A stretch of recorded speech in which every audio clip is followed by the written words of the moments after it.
ವಿಜಯನಗರ ಸಾಮ್ರಾಜ್ಯ ಸಮೃದ್ಧವಾದಂತಹ ಒಂದು ಸಾಮ್ರಾಜ್ಯವಾಗಿತ್ತು.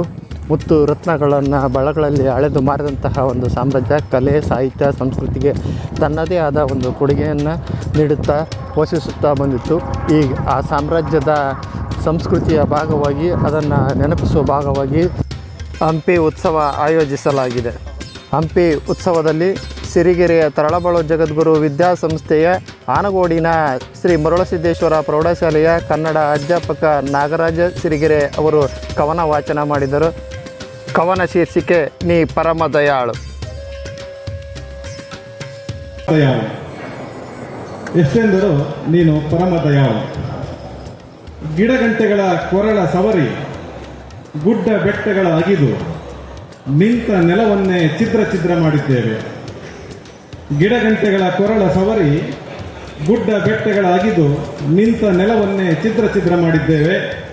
ಕಾಂಕ್ರೀಟ್ ಕಾಡು ಮಾಡಿ ಟಾರ್ ರಹದಾರಿ ನಿರ್ಮಿಸಿ ದೇಶವನ್ನೆಲ್ಲ ಕೂಡಿಸಿದ್ದೇವೆ ಪ್ರಗತಿಯ ಹೆಸರಿನಲ್ಲಿ. ಕಾರ್ಖಾನೆಯ ಹೊಗೆಯ ಧೂಳಿನಲ್ಲಿ ಅನ್ನದಾತನ ಕತ್ತ ಇಸುಕಿದ್ದೇವೆ. ಕಾರ್ಖಾನೆಯ ಹೊಗೆಯ ಧೂಳಿನಲ್ಲಿ ಅನ್ನದಾತನ ಕತ್ತ ಇಸುಕಿದ್ದೇವೆ.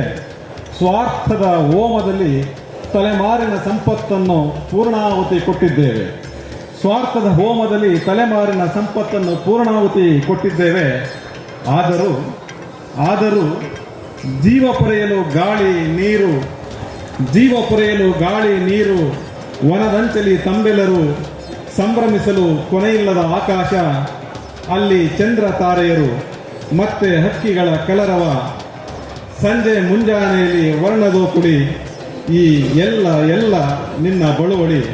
ಓ ದೇವರೇ, ಎಷ್ಟಾದರೂ ನೀನು ಪರಮ ದಯಾಳು. ನಾವು ಸ್ವಾರ್ಥ ಮನುಷ್ಯರು. ಧನ್ಯವಾದಗಳು. ಥ್ಯಾಂಕ್ ಯು ಸರ್, ಧನ್ಯವಾದಗಳು.